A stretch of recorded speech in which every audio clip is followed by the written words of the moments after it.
Beşinci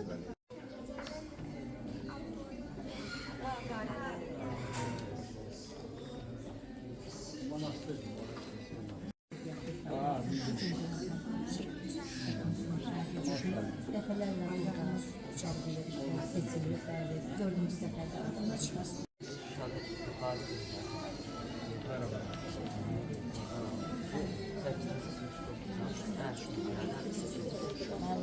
Mıntıklarda. İnşallah.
Hər birinizi xoş gördük. Mən sizin hamınızı salamlayıram.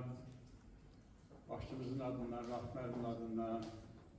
Gözəl gün gəlir qarşıdan, o gözəl gün münasibətilə hər birinizi ürəkdən təbrik edirəm və bugünkü mövzu hansı ki bu gənc rəssamlar deyək də, yeni başlayan rəssamlar bizə təqdim edirlər. Bizim Zəfər Bayramı münasibətilə, Zəfərimizin 5-ci il dönümü münasibətilə qurulubdur. Bu sərgi, dedilər, deməli 800 əsər olubdur. 800 əsərin içərisindən 44'ü seçilibdir. Ümumiyyətlə, mən bütün çıxışlarımda, məktəblərdə, tədbirlərdə iştirak edəndə məndən həmişə deyirəm ki, ən gözəl mənzərə yetişən gənclikdir.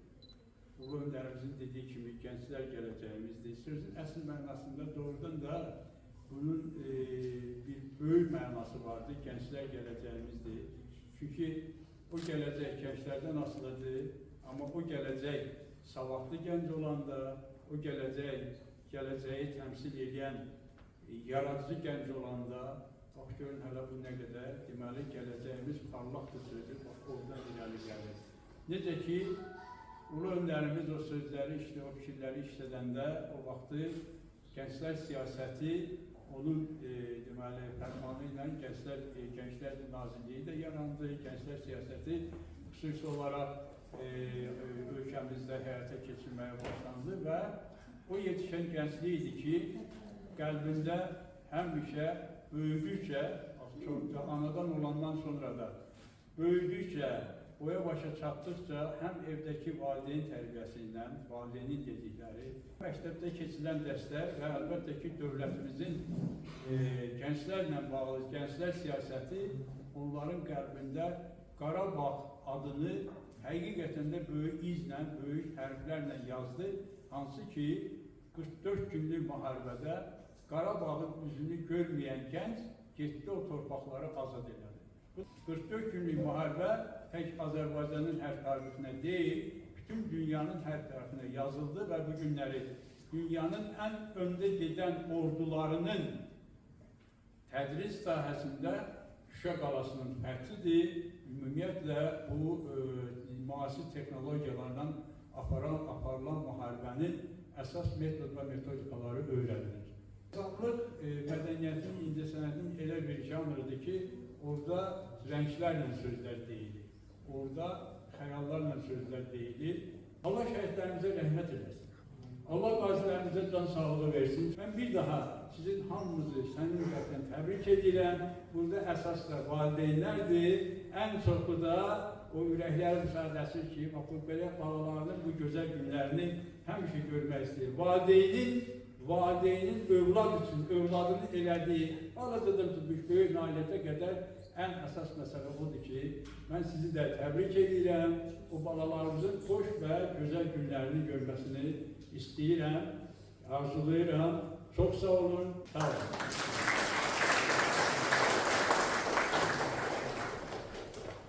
Əvvəla hamını salamlayıram. Gözəl bir günün astanasındayıq. Həqiqətən, böyük bir bayramın 5 illik yubileyini biz keçiririk. Uşaqlar, mən sizin hər birinizə çox sağ edirəm. Buna görə ki, biz sizin əsərlərə baxdıqda biz düşünürük ki və görürük ki, həqiqətən bizim gənclər tarixi öyrənir və onu incəsənətdə təbliğ etməyə səy göstərir. Bu çox vacibdir, bu çox mütləqdir. Mən sizin hər birinizə bol uğurlar arzu edirəm və arzu edirəm ki, sizin o gözəl paletranız daima çox gözəl, sevincli bir tablolar əks etdirsin. Hər birinizə bol nailiyyətlər arzu edirəm və arzu edirəm ki, həmişə əsərləriniz, tablolarınız sərgilənsin və sizi həmişə izləsinlər. Var olun. Təşəkkür ederim. Mən də hər kəsi salamlayıram. Gənc rəssamlarımızı, balalarımızı, gələn qonaqları, valideynləri, hər birini salamlayıram. Bugün doğrudan da bir qürurlu bir gündür. Vətən müharibəsinin 5 illiyi ilə bağlı. Bu hər zaman, yəni hər il demək olar ki, biz bu qüruru yaşayacağıq. 200 illik tariximizdə bizim ən böyük qələbə, hərbi qələbəmizdir. Bugün də siz bu rəsmlərinizlə, sözün doğrusu, bu seçimdə də bu dəfə mən də iştirak eləmişdim, bu rəsmlərin seçimində. Çox, yəni o şəkillərin, düzdür deyək, ən gözəlləri seçilib 800 rəsmlərin içindən 44 dənə rəsmi biz ən gözəllərini seçmişik və siz də elə əskər kimi şəkillərinizin yanında dayanmışsınız. Hamınıza uğurlar arzu edirəm. Bir də istəyərdim fürsət kimi, yəni bizim bu sənətimizlə bağlıdır, bəzi tövsiyələrimizi, o seçimdə mən baxdım rəsmlərdə. O tövsiyələrimizdə deyək ki, gələn dəfə o sərgilərdə olanda, işləyəndə, yəni onu da nəzərə alasınız. Adətən işlərdə görürsünüz, yəni mövzu olanda qələbə ilə bağlı. Ən çox Şuşa qalasıdır, Xarı Bülbüldür, tarixi abidələrdir, Azərbaycan xəritəsidir. Ümumən belə deyək. Hətta o çox işlər vardı, onları seçmədik, yazılır 8 bir bayraq çəkir 8 noyabr Zəfər günü. Yəni belə şərtli yanaşma olmaz da, ümumən. Mən indi 2 dənə əsər haqqında deyəcəm sizə ümumi, sizdə bir yaradıcı anlayış yaratmaq üçün gələcəkdə, yəni mövzuları işləyərkən ola bilər köməyi dəyərsə. Məsələn, bir 25-30 il bundan əvvəl mən bir sərgidə, 20 yanvar haqqında olan sərgidə, mənim müəllimim İsmail İsmailovun, gözəl bir rəssam, onun əsərini gördüm. Deməli, əsərdən nəsə ki, 20 yanvar mövzusunda, adicə o vaxtda mobil telefonlar yox idi, keçən əsrin 90-cı ildir. Ev telefonlardır və küçədə binaların tinində, metroların qarşısında avtomat telefonlar olurdu. Ondan ancaq evə zəng edilmir orada, belə deyək. Bir də o telefonların yanında divarda telefon nömrələri çizilirdi. Baxıb daşın üstündə qəpi ilə çizirdiler. O vaxtda mobil telefon yoxdur. Kimsə nömrəni, hansısa bir nömrəni soruşanda ki, onu yadda saxlamaq üçün divara yazırdı, sonra ki, oraya nömrəni yığsın, zəng eləsin. Deməli, rəssam 20 yanvarı görün necə təsəvvür edir. Bir dənə avtomat telefon çəkir, telefonun trubkası üzü aşağı asılı vəziyyətdə qalır. Telefonun yanında divarda güllə izləri, bir də əlini rəngə batırıb, qan izi divarda və divarda da sızılıb 20, 21, 90. O vaxtda telefonlarda, ev telefonları 6 rəqəmli. Yəni, bura telefonun üstündə, avtomat telefonun üstündə 2 dənə qərər verir. İndi görürsünüz, bu əsərə baxanda insan nəyə fikirləşir? Fikirləşir ki, burada deməli, telefonla danışan insan ola bilər bir ata övladı ilə danışılmış və yaxud bir yaşlı qadın, ana, kimsə və yaxud bir gənc öz sevgilisi ilə danışılmış kimlə başlayır tamaşası o vaxtda fikir etmək. Onu orada, yəni telefonla danışdığı yerdə güllə ilə vurub şəhid ediblər və o qəpi ilə də o tarixi oraya şəhid olduğu tarixi yazılır. 20, 21, 90. 20-sindən 21-nə keçən gecə 90-cı il.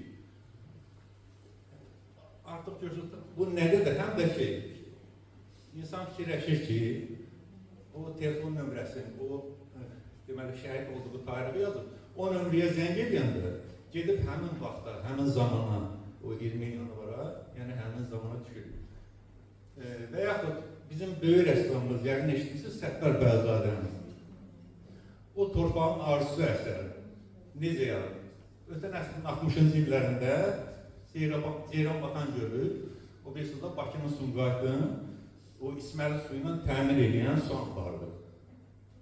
Ceyran Batan Gölü quruymuş, televiziyada, mətbuatda məlumat yayılır və Səttar Bəyazadə gedib həmin gölə baxmağa. Şey görsün, o təbii suyun qurmağına. Gedir, görür ki, doğrudan da göl quruyur, torpaq cadarcada, belə bir faciəvi təbiətin belə bir mənzərəsi var. Görür ki, bir dənə bu torpağın cadarına bir qırmızı lalə, balaca bir lalə baş qaldırıb və rəssam gəlir torpağın arzusu əsərini çəkir. Yəni o gördüyün yox, o Ceyran Batan Gölünün gözəl bir mənzərə, onun ətrafı minlərlə lalə rəsmi yaradır. Rəssam təxəyyülündə. Bu mənada, yəni hər bir mövzuya yanaşanda, ola bilər ki, bunun elə şərtli yanaşma olmaz ki, qələbə günüdür, bir 8 yazım, bir bayraq çəkin, belə şərtli. Bu mənada, burada da dedim ki, gələcəkdə nəzərə alasınız. Təbii ki, 800 işin içindən ən gözəllərini seçmişik. Hər birinizə uğurlar arzu edirəm, gələcəkdə böyük rəssam olmağı dedim. Sağ olun.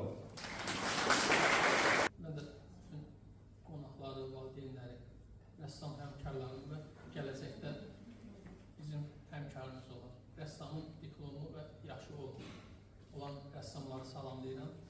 Burada olan hər bir uşaq gələcək rəssamı bu günün qalibidir. Müsiflərdə mən də varam 800-dən çox əsərin içindən bu 44 əsəri seçmək o qədər də asan da olmadı. Onu da deyim ki, mövzu maraqlı mövzuydu, uşaqların fikirləri maraqlı idi, yanaşmalar da maraqlı idi. Ona görə seçim edərkən siz hər biriniz biləsiniz ki, siz hər biriniz evinizə qalib kimi qayıdırsınız. Siz bugünkü gündə xoşbəxtsiniz nəyə görə? Bizim yaradıcılığımız və sərgilərdə iştirak edəcəyimiz dövrlərdə bizim torpaqlar işğaldan azad olunmamışdır. Vətən deyəndə bizə həmişə mövzu ağır gəlirdi. Biz vətən haqqında mövzu işləyəndə Xocalı, 20 yanvar çox ağrılı və bəzən də oturub o saatlarla o işi fikirləşəsi olurduq. Onu rəssamlar yaxşı başa düşər. Yəni, o ağrını, acını o kətana köçürdənə qədər, o beyində olan mövzunu, o şəhid ailələri ilə görüşü, o hadisəni yaşamış insanlarla görüşüb, keçirdib, gəlib onu kətana işləmək rəssam üçün asan deyil. Çox ağrılı bir, deyərdim, dövrdən keçib bizim gəncliyimiz. Amma siz ona görə xoşbəxtsiniz ki, Azərbaycan əskəri öz canının, qanının bahasına sizə xoşbəxt gələcək təqdim elədi. Burada deyildi, çox geniş də hər tərəfli sizə izah olundu. Azərbaycan əskərinin qəhrəmanlığı, Ali Baş Komandanın xüsusi şücaəti nəticəsində biz gələcək nəsillərin xoşbəxtliyi qarantı altına aldı. Sizə yeni mövzu açılıb, sizə yeni gələcək verilir. Biz bu dövrü yaşasaq da onu dəyərləndirməliyik. Hər bir mövzu vətəndirsə, hər bir şəhidin, hər bir şəhid ailəsinin orada ağrısı, acısı, gələcəyi var. Onlar öz gələcəyin bizə, bizim nəslə, bizim gələcək nəslə, öz övladlarından əlavə hər birimizin övladına gələcəyinin naminə qurban verirlər. Ona görə sizdən gələcək bir rəssam kimi xahiş edərdim ki, vaxt indikən, valideynlərdən də bir, yəni, tövsiyə xarakterli, xahiş kimi bunu məndən qəbul edin, uşaqlarınızı aparın. Nə qədər ki, gec deyil, uşaqları işğal olmuş ərazilərə aparın. O quruculuq, abadlıq işlərindən sonra uşaqlarda o təsəvvürü xəyali olaraq yaratmaqdansa, indi gedib görsələr və sonra onu görsələr, onların hansı dövrü, vətənin hansı ağırlıqdan keçdiklərini daha dəqiq görəcəklər.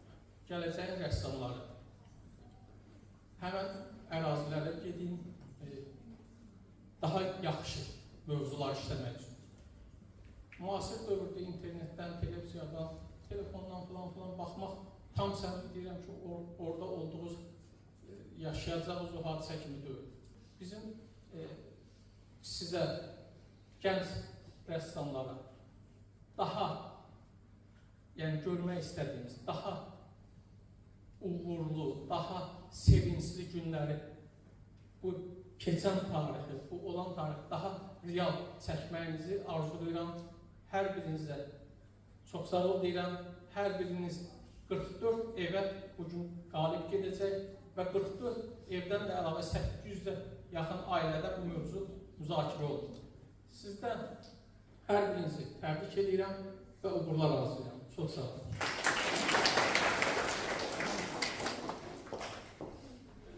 Salam hamımızın axşam xeyir olsun. Çox gözəl bir tədbirdir. Dünyacı şükür Allah'a baş tutdu. Yəni ki, hər bir işdə qismətlə bağlıdır da, qismət olurdu ki, biz zəfər çaldıq və həmin zəfərin nəticəsi olaraq da bugün mövzu kimi verildi və söz eşitirdiniz. Əvvəla çox sağ olun, bizim balaca dostlara, gənc rəssamlara bildirirəm ki, belə bir fikri qəbul edirdiniz və eşitirdiniz. İstəyir burada olanlar, iştirak edənlər işi seçilənlər və seçilməyənlər hamısı təbrik edir. Yəni ki, münasibət bildirmək özü böyük bir işdir, böyük bir qəhrəmanlıqdır bu da. Yəni ki, sən tənbəllik eləmirsən, dərsdən sonra gəlsin, götürürsən, rəsm dərsindən əlavə olaraq bir mövzu işləyirsən. Bu özələ böyük bir fikirdir. Çünki kompozisiya qurmaq, siz özünüz bilirsiniz də nə deməkdir. Allah müəllimlərimizin canı sağ olsun, çox böyük zəhmətləri var.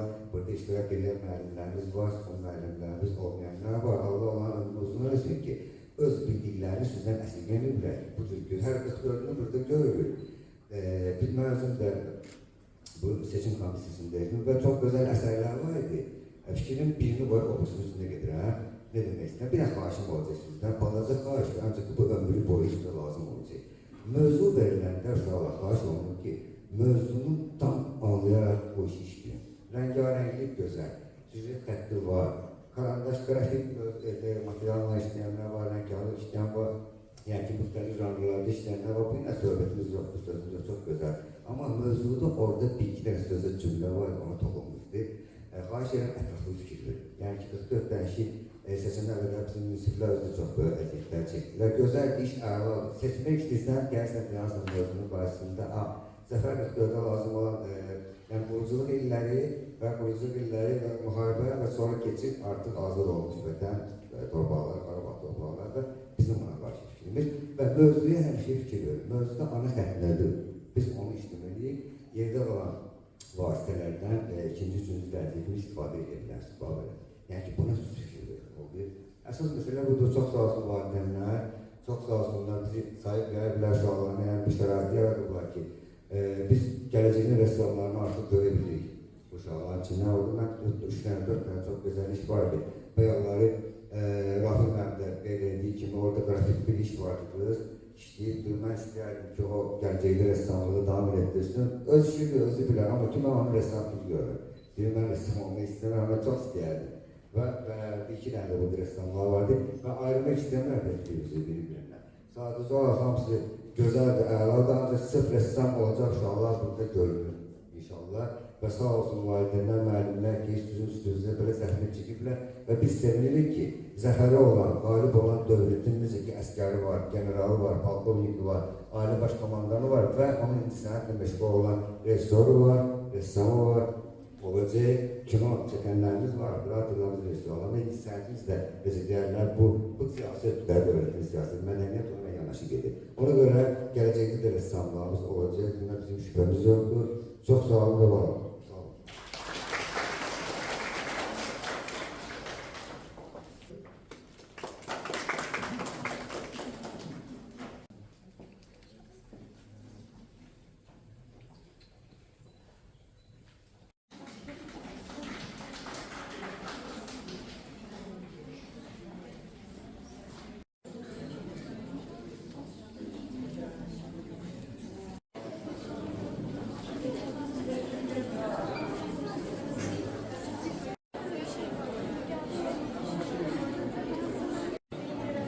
Gel bir de bilgiler götür.